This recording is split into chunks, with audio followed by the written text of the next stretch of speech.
गुरुपद पंकज सेवा तीसरी भगति अमा। दादू साहब बड़े उच्च कोटि के संत हुए हैं। किसी देश का राजा उनकी दीक्षा लेने गया, गुरु बनाने के लिए गया। कुटिया दूर थी, रास्ते में मिल गए दादू साहब, पर उनके रहने का ढंग ऐसा था कि राजा साहब ने नाम तो बहुत सुना था पर देखा कभी नहीं था। तो उससे पूछा कि क्यों भाई? दादू साहब से ही पूछने लगी। ये बड़े उच्च कोटि के महात्मा रहते हैं दादू साहब, उनकी कुटिया इधर ही है। दादू साहब बोले काहे का साधु, बेकार है, रहता होगा यहीं कहीं, मैं क्या जानूं। राजा को बड़ा गुस्सा लगा कि हमारे गुरुजी का और इस तरह अपमान कर दिया हमको। तो राजा घोड़े पर बैठा था, अभिमानी प्रवृत्ति का था, तो 2 चाबुक लगाए पीठ पर। दादू साहब पिटते हुए हंसते हुए चले गए। राजा बड़बड़ाता रहा, बड़ा मूर्ख आदमी है। आगे गई तो कुटिया मिल गई, छोटी सी कुटिया, जंगल में अमंगल। एक आदमी से पूछा कि दादू साहब, बोले गुरुजी अभी इधर ही गए, आने वाले। थोड़ी देर में वो लौटे। शिष्यों ने कहा कि ये आ गए गुरुजी आए। राजा की तो जो दशा हुई, चरणों में गिर गया। बोले महाराज मैं पहचान नहीं सका, मैंने आप पर चाबुक चला दिया और पीट दिया आपको, मेरा अपराध कैसे क्षमा हो। दादू साहब हंसने लगे, कहने लगे अरे भाई मिट्टी की हंडी भी कोई बाजार से लेता तो ठोक बजा कर लेता है, तू तो गुरु बना रहा था, इसलिए ठोक बजा कर देख लिया कि ठीक ठाक है कि नहीं। ये निंदा स्तुति उभय था। राजा चरणों में गिर गया। तो गुरुदेव तो हैं दादू साहब, और उन्हें गुरु होने का अभिमान नहीं है। और ऐसे महात्मा के शरण में रहने वाले का भी अभिमान सहज विदा हो जाता है, कोई अभिमान नहीं। और अभिमान से एक और मैं निवेदन करूं, जिसको देहाभिमान नहीं है, औरों की बात तो जाने दो, देह से जो तादात्म्य है वह टूट गया है, देहाध्यास मिट गया है। अच्छा एक बात है, श्री रामकृष्ण देव बड़ा सुंदर उदाहरण देते थे, बहुत बढ़िया, कि नारियल 2 तरह के होते हैं। एक कच्चा नारियल, उसमें पानी भरा होता है। अच्छा अब एक बात सोचना, पानी भरे हुए नारियल को तोड़कर देखना तो जो उसमें अंदर रहने वाला है वो बाहर वाले से ऐसा चिपका रहता है तो अलग पर चिपका हुआ है। नारियल तोड़ते हैं तो उसको खरोंच कर अलग करना पड़ता है। अच्छा एक बात बताओ, अलग है कि नहीं? है तो अलग, लेकिन अलग होते हुए भी अलग नहीं है, चिपका हुआ है। और पक्का नारियल कौन? ऐसे बजा कर देखते हैं, जिसके भीतर पानी सूख गया है, वह ऐसा पक गया है कि जब नारियल को बजाते हैं तो भीतर वाला अलग बोलता है कि मैं अलग हूं, मैं अलग हूं, मैं अलग हूं। बस यही है, हम भी जो भीतर हैं तो इस ऊपर वाले से अलग हैं, लेकिन ममता का पानी, मोह का पानी, अज्ञान का पानी, देहाध्यास का पानी ऐसा भरा है कि अलग तो हैं पर चिपके हुए हैं ऊपर वाले से, इसलिए अलग होते हुए भी अलग अनुभव नहीं कर पाते हैं। और महात्मा कौन, गुरुदेव कौन? बोले जो पके हुए नारियल हैं, उनको कभी भी बजा कर देखो, भीतर वाला अलग बोलता है, मैं अलग हूं। और तभी तो भगवान शंकराचार्य कहते हैं मनोबुद्धि अहंकार चित्तानि नाहम, और इसी मंत्र में कहते हैं चिदानंद रूपा शिवोहम शिवोहम, अहम ब्रह्मास्मि, मैं यह नहीं हूं, मैं यह नहीं हूं। एक संत ने कहा देह को मैं मानना सबसे बड़ा यह पाप है। देह को मैं मानना सबसे बड़ा यह पाप है, सब पाप इसके पुत्र हैं, यह पाप का भी बाप है। और यही देहाभिमान, मैं शरीर हूं। मकान में रहने वाला मकान नहीं होता, तो शरीर में रहने वाला शरीर कैसे हो जाएगा? पर पक जाए तो भीतर वाला अलग बोलने लगता है। अच्छा, फिर पके हुए नारियल से कोई कितने कहेगा नहीं नहीं तुम दो नहीं एक ही हो, भीतर वाला अलग नहीं बाहर वाला अलग, एक ही है, एक ही है। पर पका हुआ नारियल, अच्छा नारियल को कोई तोड़ भी दे तो भी भीतर वाला अलग ही निकलेगा कि नहीं?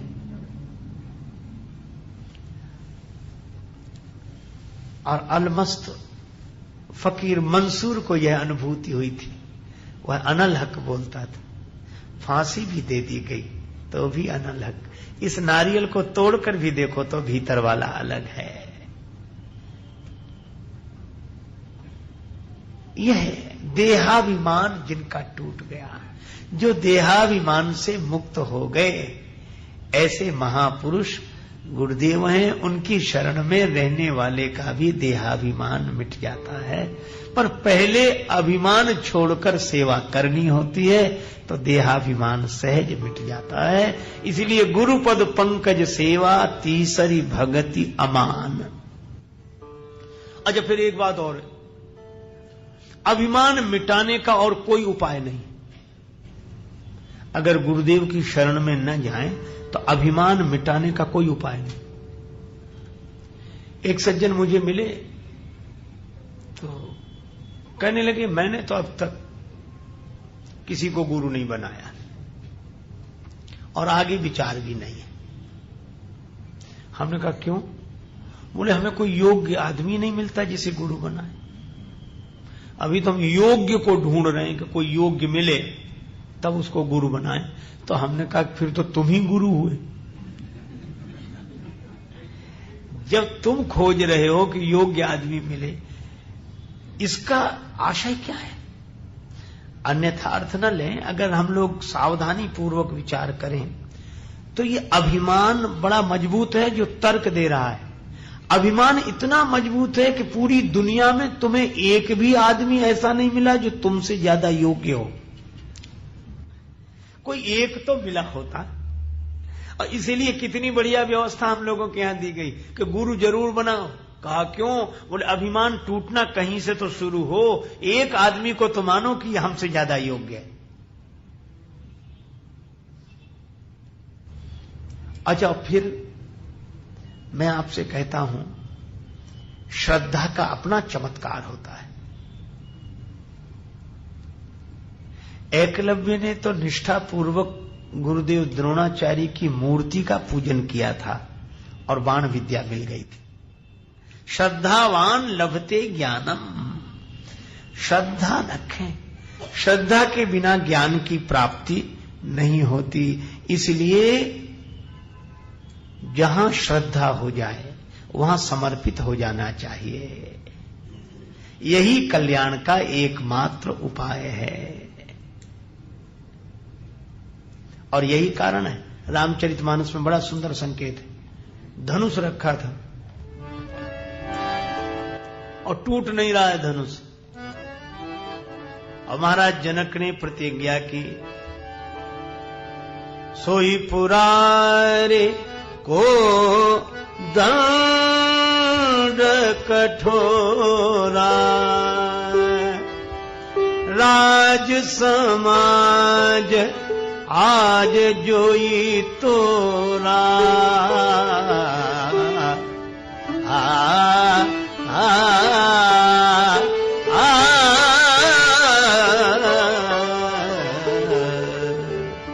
भगवान शंकर का कोदंड, उसका जो खंडन करेगा, श्री सीता जी उसी को जयमाल पहनाएंगी। आप कथा से परिचित हैं। राजा लोग धनुष तोड़ने गए, अपने अपने इष्ट देवों को मनाया। परिकर बांधि उठे अकुलाए, परिकर बांधि परिकर बांधे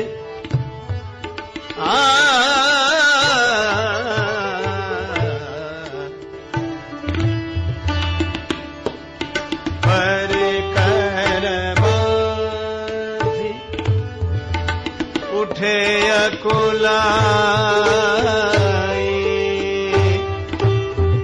चले इष्ट देवन सिरुनाई हरि कर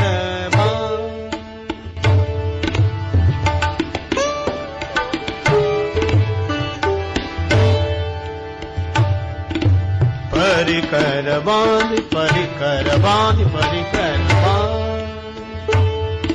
ये राजा लोग उठे, कमर कसी,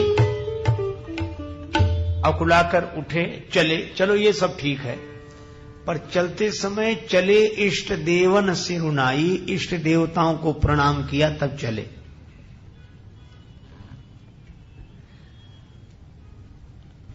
मैं इसकी विस्तृत व्याख्या नहीं कर रहा, पर केवल इतनी सी बात समझ लेने जैसी है कि इतने राजा लोग गए, सभी ने अपने इष्ट देवों को प्रणाम किया, फिर भी धनुष नहीं तोड़ सके। देखो, यह कथा बड़ा सार्थक संकेत देती है। भगवान की अपनी महिमा है, पर विभाग अलग अलग हैं। हमारे यहां इतने देवता हैं। एक सज्जन ने कहा यहां बड़ी समस्या है। कहा क्या? बोले इतने देवता, इतने भगवान, किसको कभी दिमाग खराब हो जाता है कि इनकी पूजा करें कि उनकी पूजा करें कि उनकी।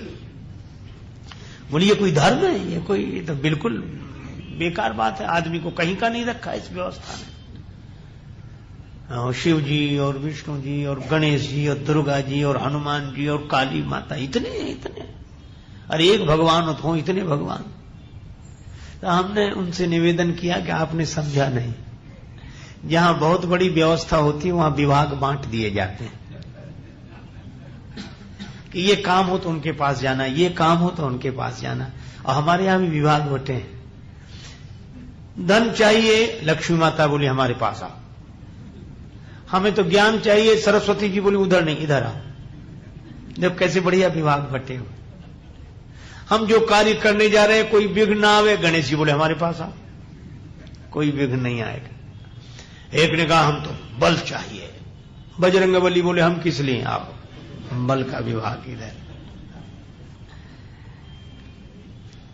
बड़ा काम करना है, बिना ईश्वरीय शक्ति के नहीं हो सकता। हम ईश्वर को खोज रहे हैं, आदि शक्ति जगदम्बा मैया बोली खोजने की जरूरत नहीं, मैं उन्हीं की शक्ति हूं, मेरे पास आओ। है ना बटे हुए विभाग। आपकी जरूरत क्या है और कितनी सुविधा कर दी कि आपकी जो जरूरत हो तो भटकने की जरूरत नहीं, पहले से तय है। आपको जो चाहिए उसके पास जाओ।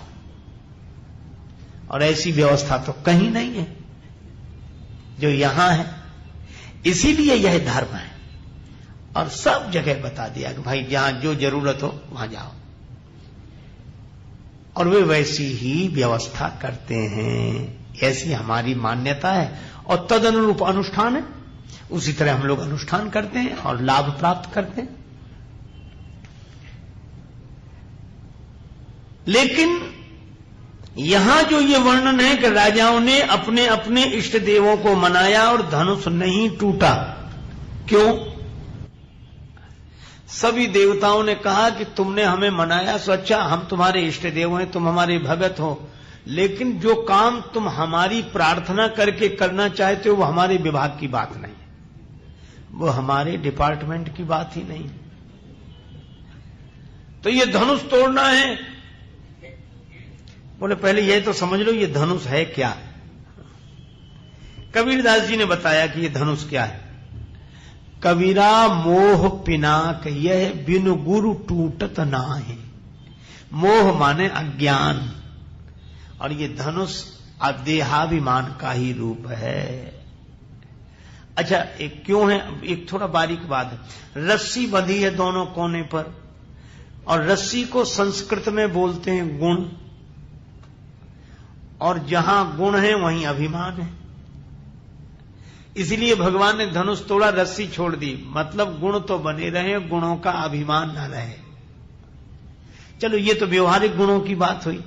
अब जिस अर्थ में मैं देहाभिमान की बात आपसे कह रहा हूं, ये गुण हैं, 3 गुण हैं जो बराबर भीतर रहते हैं, सतोगुण, रजोगुण, तमोगुण, है ना। अब गुणों का अभिमान करना,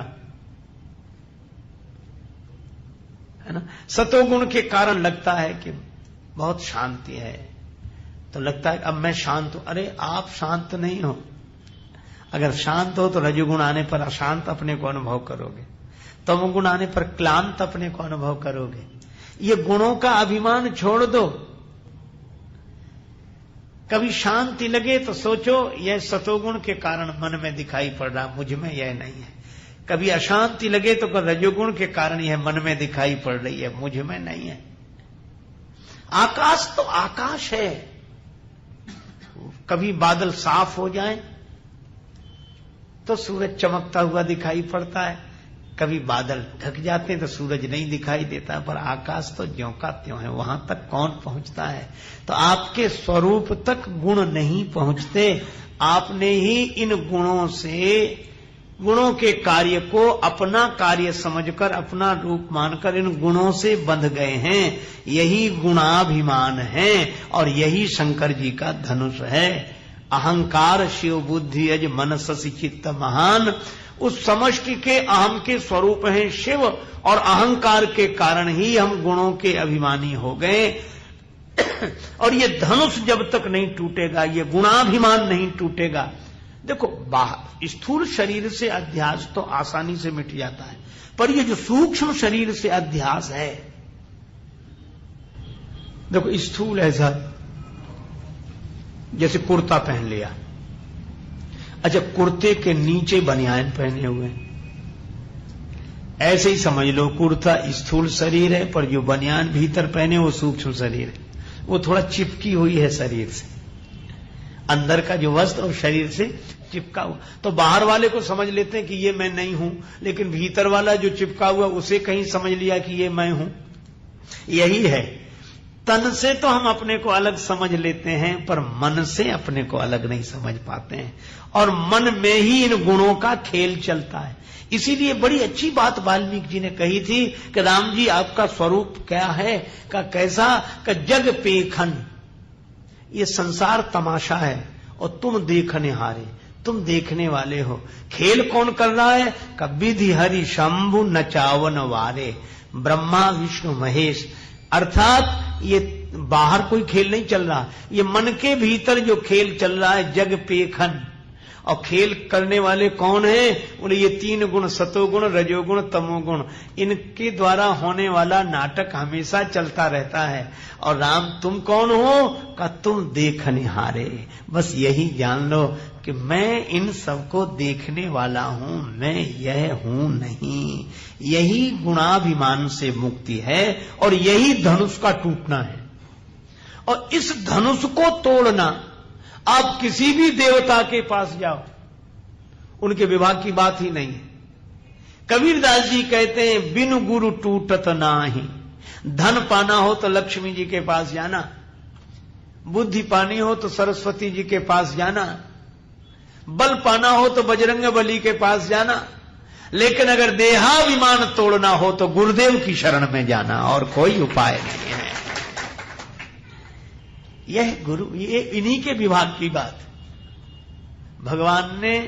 अच्छा सही बात यह है, अब भगवान ही अनेक रूपों में, भगवान ही अनेक रूपों में है। मुझे तो लगता है कि वही लक्ष्मी माता के रूप में धन देते हैं, वही सरस्वती माता का रूप धारण करके बुद्धि देते हैं, भगवान ही। और वे ही बजरंग बली होकर बल देते हैं, जासु हृदय आगार बसई राम सर चापधर।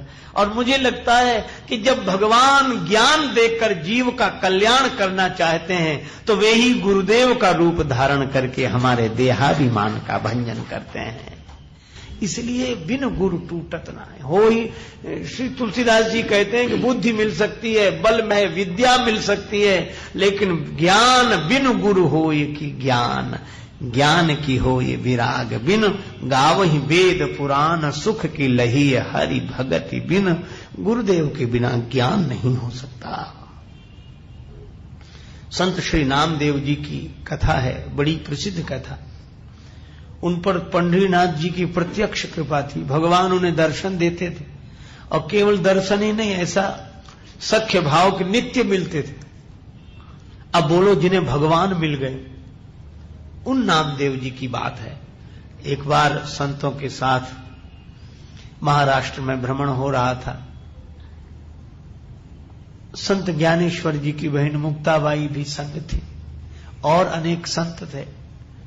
विचरण करते करते एक बार गए गोरा कुंभकार क्या।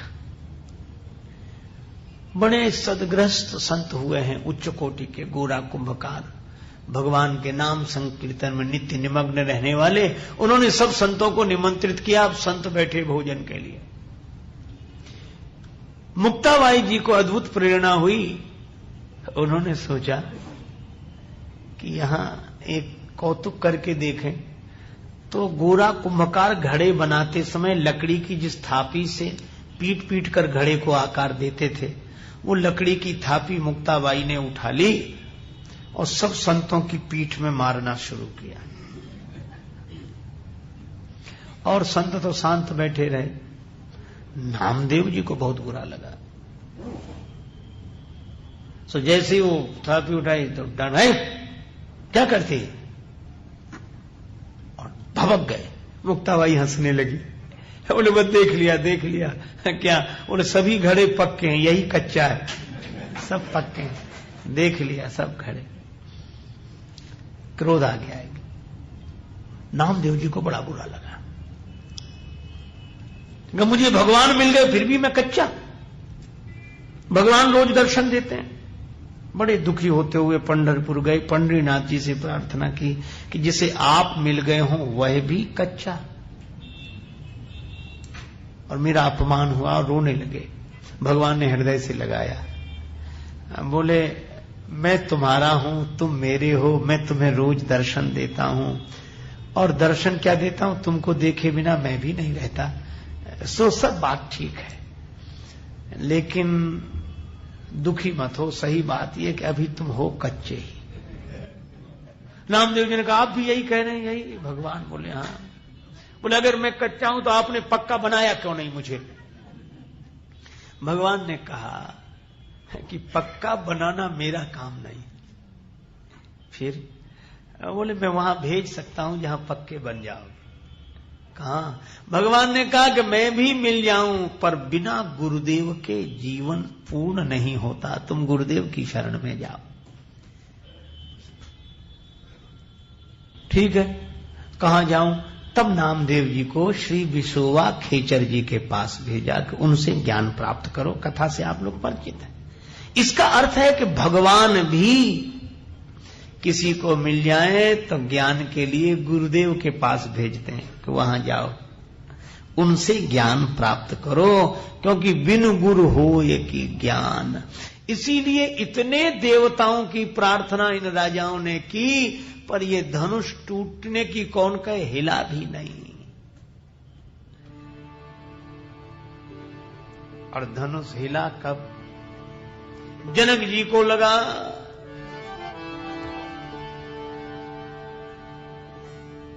बड़े दुख की बात है, किसी से धनुष नहीं हिला। अत्यंत दुखी होकर कुछ कुछ कहने लगे। लक्ष्मण जी को बुरा लगा,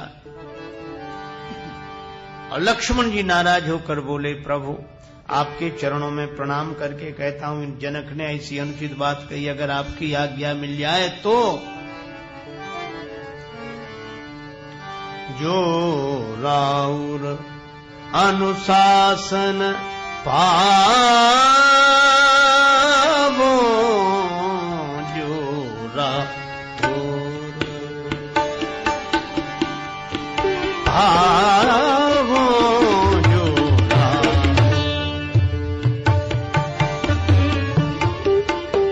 कंदुक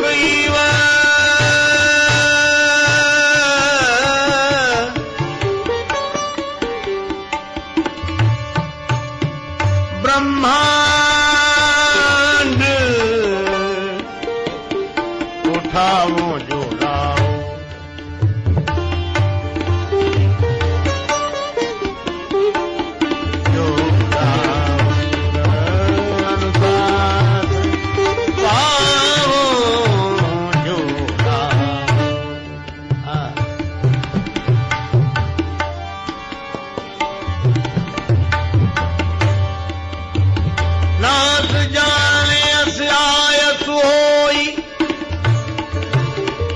सुख करो बिलो किए सोए कामन नाल जिम चाप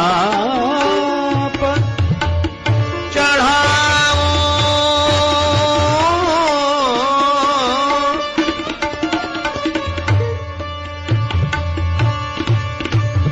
जो जन सत प्रमाण ले धाओ प्रमाण ले धाओ जो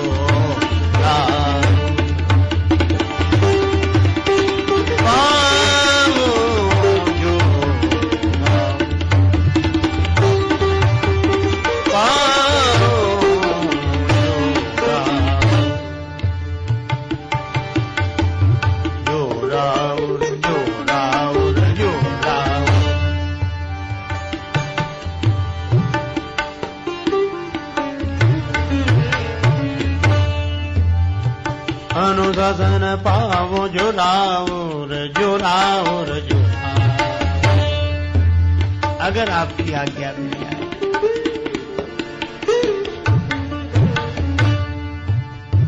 जो राउर अनुशासन पावो कंदुक जीव ब्रह्मांड उठावो जो राउर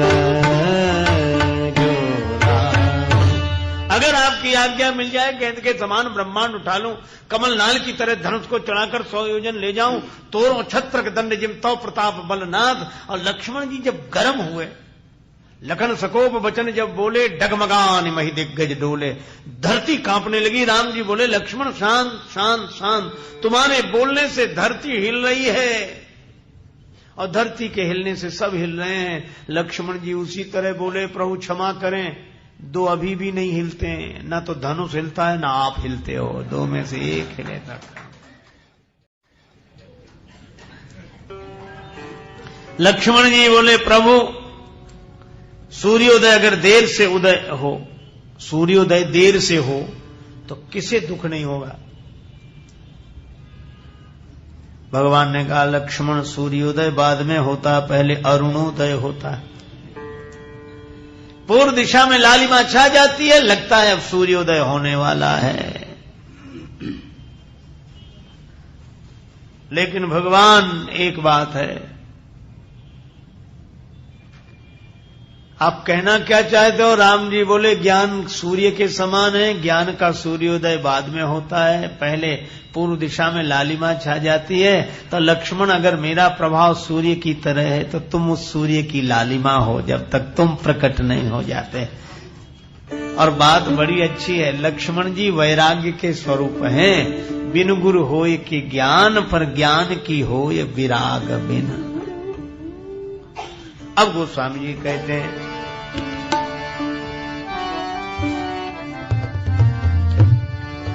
विश्वामित्र समय शुभ जाने जानी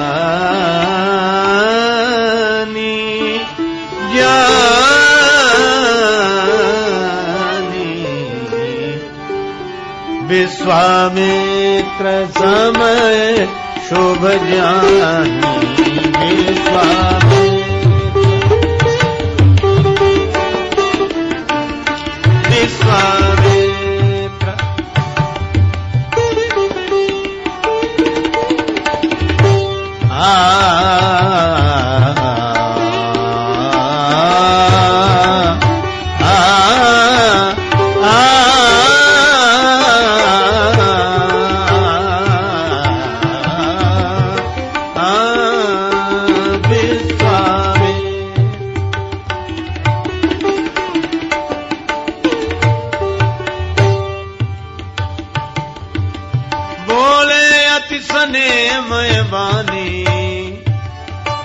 विश्वामित्र विश्वामित्र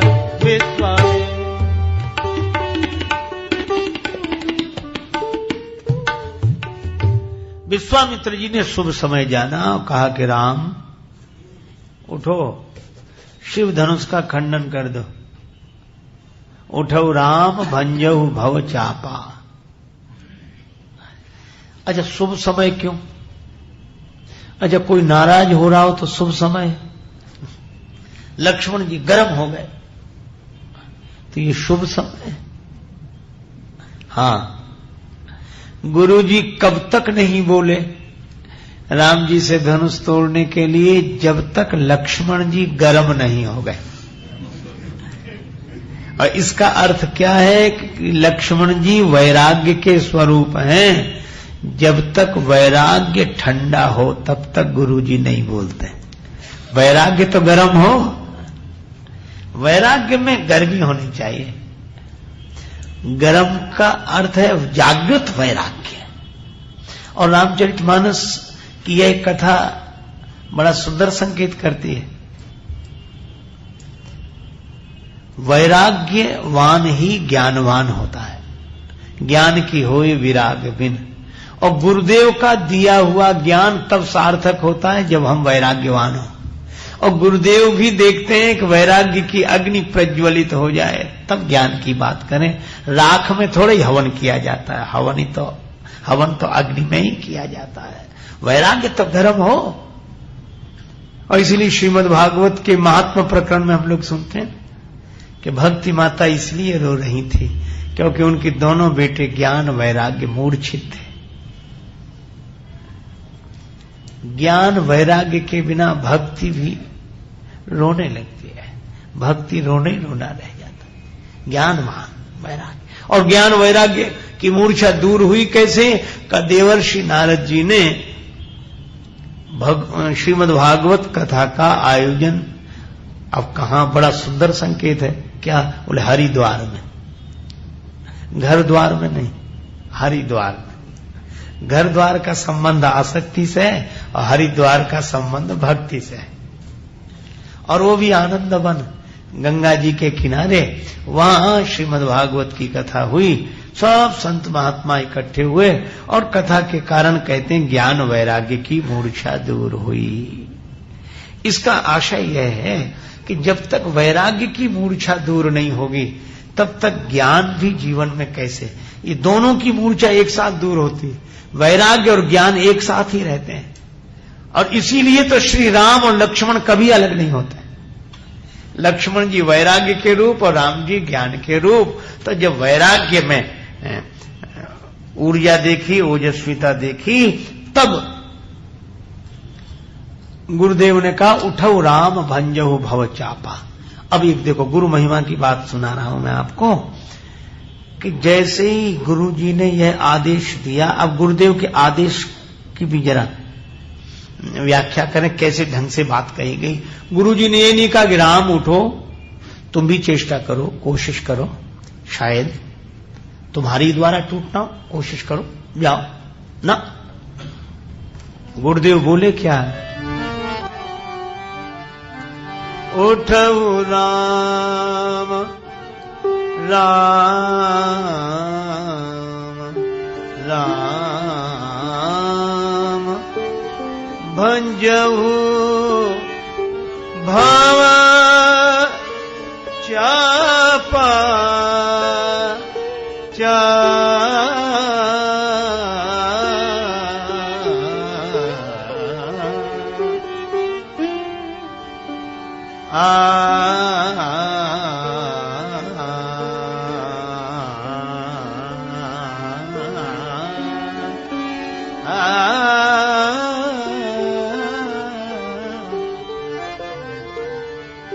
उठो राम भंजो भव चापा। राम उठो और शिव धनुष का खंडन कर दो। प्रयास नहीं, कोशिश नहीं, शिव धनुष का खंडन कर दो। राम जी मन ही मन सोचने लगे कि धनुष तो टूट गया, टूट गया। कैसे? बोले गुरुदेव के संकल्प में तो टूट ही गया। गुरु जी कहते हैं कि राम शिव धनुष का खंडन कर दो, तो टूट गया। तो फिर आपको क्या करना है? राम जी बोले हमें तो केवल छूना है, इसीलिए तो छुअत ही टूट पिनाक पुराना, मैं कही हेतु करो अभिमाना। और सचमुच शिष्य तो निमित्त मात्र है, महिमा तो गुरुदेव की ही है। और इसीलिए जब अर्जुन ने भगवान श्री कृष्ण से कहा शिष्यस्ते अहम साधिमाम त्वाम प्रपन्नम, हे श्री कृष्ण मैं शिष्य होकर आपकी शरण में हूं, क्योंकि श्री कृष्णम वंदे जगत गुरुम। तो श्री कृष्ण बोले तो देख कौरव मरे हुए हैं, अपनी दृष्टि दी, कौरव मरे हुए दिखाई दिए, और बाद में भगवान ने कहा निमित्त मात्रम भव सभ्य साचिन, तू तो निमित्त हो जा। और यही जो गीता की बात है वही रामचरितमानस में है। भगवान श्री राम से विश्वामित्र जी भी कहते हैं राम तुम तो निमित्त हो जाओ, धनुष तो टूट गया, उठो राम भंजो भव चापा, मैटहु तात जनक परितापा। अच्छा, जहां कर्ता भाव नहीं है, निमित्त भाव है, वहां सुख दुख होगा। इसीलिए तो सुनि गुरु वचन चरण सिरुनावा, सुनि गुरु वचन।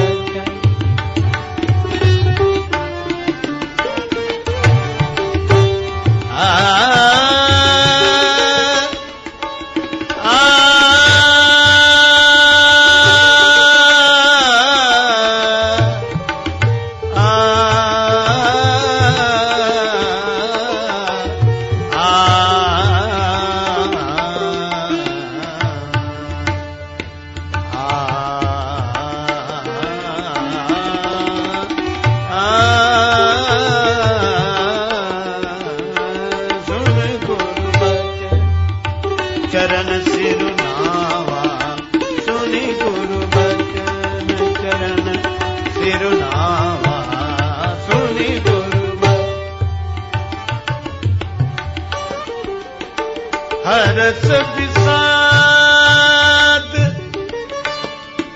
न कछूर आवा, उरे आवा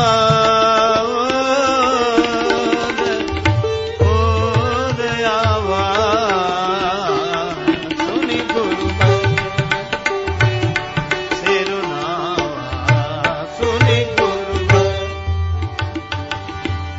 सुनि गुरु सुनि गुरु सुनि गुरु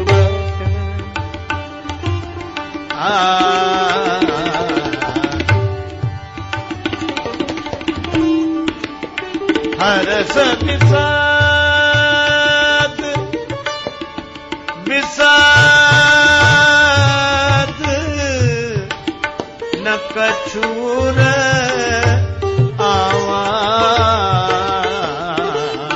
सुनि गुरु सुनि गुरु वचन, सुनि गुरु वचन, सुनि गुरु वचन। गुरुदेव के चरणों में प्रणाम किया श्री राम जी ने, और दशा क्या हो गई? हरस विषाद न कछूर आवा, न हर्ष है और न विषाद है, क्योंकि निमित्त जो है वह इसमें न हर्ष है न विषाद है, क्योंकि उसमें उसका अहंकार ही नहीं है। जैसे बाण चलाने वाला बाण चलाता है, और बाण लक्ष्य पर लग जाए तो बाण को कोई खुशी नहीं, न लगे तो कोई दुख नहीं, वो तो निमित्त है। इसी तरह